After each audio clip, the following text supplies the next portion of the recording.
시청자 여러분 안녕하십니까? VOA 뉴스투데이 시작합니다.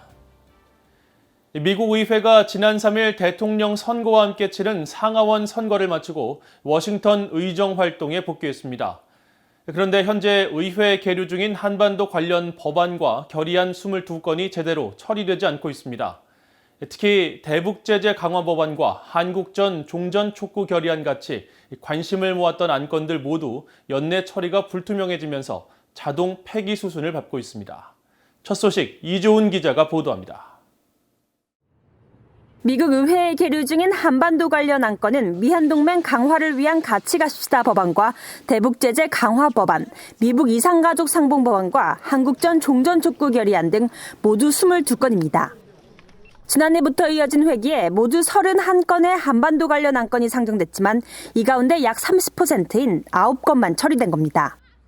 미국 의회의 회기는 2년 단위이기 때문에 연내 처리되지 못하는 안건은 내년으로 넘겨지지 않고 자동 폐기됩니다. 이번 회기는 상원이 다음 달 18일, 하원은 다음 달 10일에 종료되는데 다음 주 추수감사절 휴회를 제외하고 남은 올해 의정 활동 기간은 2주에서 3주에 불과합니다. 하원은 한반도 관련 안건 심의에 속도를 내고 있습니다. 하원은 11월 18일 본회의에서 21개 안건을 심의한 뒤 채택할 예정인데 여기에는 미한동맹과 관련된 결의안 2건이 포함됐습니다. 민주당의 아미베라 하원 외교위 아테소 위원장이 지난 6월 대표 발의한 미한동맹 한국전쟁 70주년 기념 결의안과 민주당의 톰 소지 하원 의원이 지난 1월 대표 발의한 미한동맹의 중요성을 재확인하는 결의안입니다. 수호지 의원의 결의안은 미한 방위비 분담금 특별협정의 단연 단위 체결을 촉구하는 내용이 새로 포함돼 채택될 전망입니다. 하원의 이번 안건 심의는 그동안 미한 방위비 분담 협상과 연계한 주한미군 감축 가능성과 관련해 민주당 의원들 사이 제기됐던 우려가 반영됐습니다. I am worried based on previous comments from the administration and the negotiation that has gone over how much South Korea should pay for our presence there. I am worried about that fraying a very important alliance, as I said earlier. 하지만 나머지 20건의 안건들은 연내 처리 여부가 불투명합니다. 민주당의 로칸나 하원 의원이 지난해 초 상정한 한국전 종전 촉구 결의안은 현재까지 진보 코커스 소속 의원들을 중심으로 51명의 지지를 받았지만 상임위조차 넘지 못하고 가장 오래 계류된 한반도 관련 안건입니다. 민주당 내 중도 성향의 의원들은 물론 공화당까지 초당적 지지를 이끌기에 한계가 있다는 지적을 받아왔습니다. 공화당의 코리 가드너 상원 외교위 동아태소 위원장이 지난 회기에 이어 상정한 초당적 대북 제재 강화 법안인 리드 액트는 지난해 말 제정된 원비원법에 이어 의회의 추가 대북 제재법이 될지 주목됐지만 소관 상임위인 외교위에 장기 계류되고 있습니다. 이 밖에 미한동맹 강화를 위한 상하원 동반의 같이 갑시다 법안과 대북 인도 지원 강화 법안, 하원의 푸에볼로 반환 촉구 결의안과 북한 수용소철 폐촉구 결의안, 상원의 미국 이산가족 법안 등이 소관 상임위에 계류 중입니다.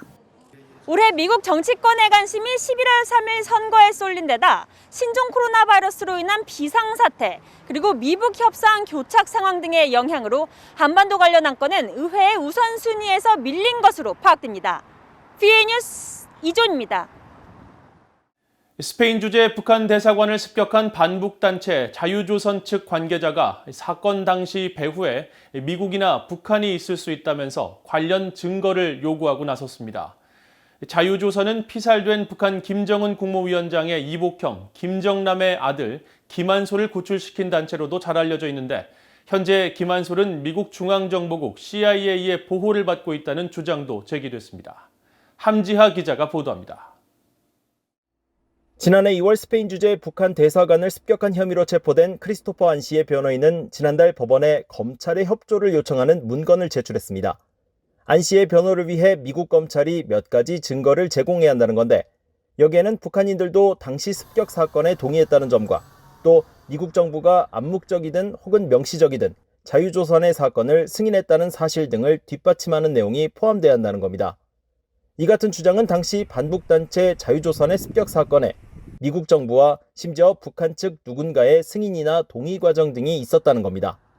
이런 주장에 대해 미국 검찰은 곧바로 반박 서류를 내고 그와 같은 증거를 갖고 있지 않다고 밝혔습니다. 며칠 후 재판부도 결정문을 통해 변호인이 요구한 증거 항목 10개 중 1개에 대해서만 공개를 허가한다고 밝혔습니다. 이 한 건은 미국 수사당국이 확보한 북한 당국자들 간의 교신에 대한 것으로 여기에는 자유조선의 습격 사건이 강제적인 침입이 아니었거나 북한 대사관 측 목격자들이 말을 바꿔야 한다는 내용 등이 포함될 수 있다는 것이었습니다. 자유조선은 최근 조성길 전 이탈리아 주재 북한 대사 대리의 탈북을 도운 것으로도 알려져 있습니다. 또 김정은 국무위원장의 조카이자 화학물질로 살해된 김 위원장의 이복형, 김정남의 아들 김한솔을 구출해 신변 보호를 한 단체로도 알려져 있습니다.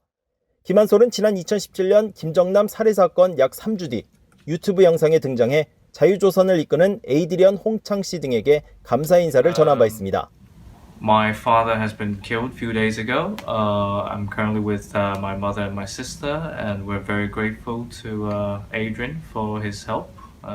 이런 가운데 한국계 미국인 작가 수키 킴 씨는 16일 미국의 주간지 뉴요커에 기고한 글에서 김한솔과 가족들이 현재 미 중앙정보국 CIA의 보호를 받고 있다고 주장했습니다.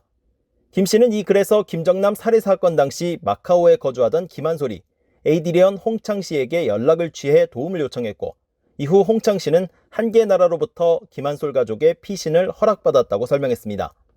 또 김한솔과 가족들이 다음날 CIA 요원에게 인계됐고 이후 네덜란드로 향한 사실이 확인됐다고 주장했습니다. 김 씨는 복수의 소식통을 인용해 CIA가 김한솔과 그의 가족을 어디론가 데려갔지만 그것이 네덜란드인지 혹은 다른 나라인지는 불분명하다고 밝혀 관련 내용들에 대한 사실 여부가 주목받고 있습니다. BOE 뉴스 함지아입니다. 미국 해군이 최첨단 이지스 구축함에서 대륙간 탄도미사일 ICBM을 요격하는 시험에 성공했다고 미국 국방부가 밝혔습니다.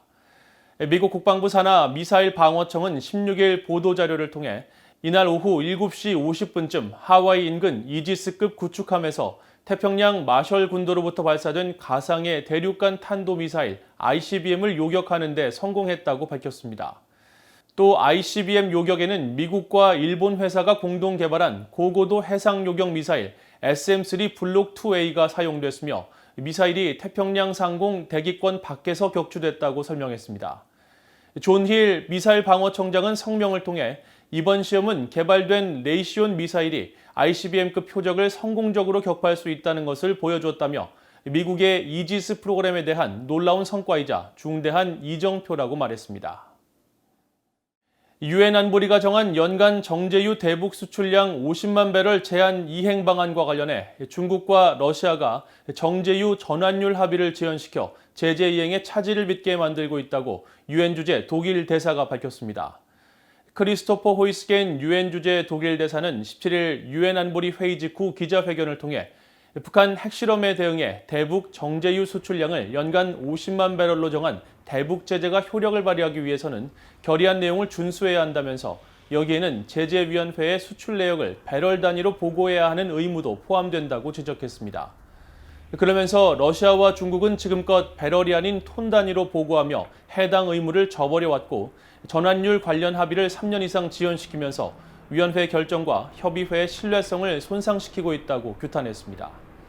호이스겐 대사는 또 유엔 안보리의 대북 제재가 북한 주민들에 대한 인도적 위기를 가중시키고 있다는 주장과 관련한 질문에 북한은 국제법에 어긋나는 불법적인 핵과 탄도미사일 개발을 지속하고 있다면서 북한이 핵과 미사일 개발을 중단하고 개발 비용을 국가 재건과 주민들을 위해 사용하면 해결될 일이라고 강조했습니다. 아울러 유엔은 각국의 인도주의적 사안과 관련해 제재 면제 조항을 적용해 우선적으로 처리하도록 하고 있으며 긴밀히 협력하고 있다면서 북한의 인도주의적 위기 해결에 대한 책임은 북한 정권에 있다는 점을 분명히 했습니다. 미국의 버락 오바마 전 대통령이 자신의 회고록을 통해 북한의 핵 문제가 자신의 외교 정책에서 주요 이슈였으며 국제사회의 신뢰로 대북 제재를 이끌었다고 설명했습니다. 오바마 전 대통령은 17일 출간한 자신의 세 번째 회고록 약속의 땅을 통해 취임 첫 해인 지난 2009년 4월 체코 프라하를 찾아 핵무기 없는 세상을 촉구하는 대중연설을 한 주된 이유 가운데 하나는 북한과 이란이었다면서 이들 두 나라의 핵 프로그램 진전을 막을 방법을 찾아야 했고 강제력이 있는 경제적 제재를 포함해 두 나라에 대한 압박을 강화해야 할 시기였다고 설명했습니다. 또 북한 도발과 관련해 당시 유엔 주재 미국 대사였던 수전 라이스 전 백악관 국가안보보좌관이 유엔 안보리에서 대북결의 1874호를 만장일치로 채택하게 이끌었다며 이는 미국에 대한 국제사회의 신뢰 개선으로 가능했다고 말했습니다. 오바마 전 대통령은 앞서 상원의원 시절인 2006년 첫 번째 자서전으로 아버지에게 받은 꿈들을 펴낸 바 있으며 44대 대통령 선거 출마해인 2008년에는 두 번째 자서전 담대한 희망을 출간했습니다. 미국 차기 행정부가 강화된 대북 제재와 압박 정책을 이행하기 위해서는 중국의 역할이 핵심적이라며 이를 위해 북한과 금지된 거래를 지원한 중국 기업과 은행에 대한 제재를 가할 준비를 해야 한다는 지적이 나왔습니다. 미국 민간 연구기관인 애틀랜틱 카운슬은 16일 공개한 트럼프 행정부의 기록과 차기 행정부를 위한 재현이라는 제목의 보고서를 통해 차기 미국 행정부가 북한의 핵과 미사일 문제를 우선 해결해야 할 국가 문제로 설정했다면 대북 제재와 다른 형태의 압박을 다시 강화할 필요가 있다며 이같이 지적했습니다. 그러면서 이 과정에서 북한에 큰 영향력을 갖고 있는 중국이 유엔 안보리 대북 제재 결의를 이행하도록 유도하고 압박하는 것이 핵심이라면서 북한과 금지된 거래를 지원한 중국 기업과 은행에 대해 위협과 제재를 가할 준비가 되어 있어야 한다고 밝혔습니다. 보고서는 그러나 중국의 주요 은행에 대한 전면적인 제재는 미국도 타격을 입힐 위험이 있다면서 중소규모의 중국 은행과 기업을 대상으로 제재를 부과할 수 있을 것이라고 설명했습니다. 이상으로 VOA 뉴스투데이를 마칩니다. 시청해주신 여러분 고맙습니다.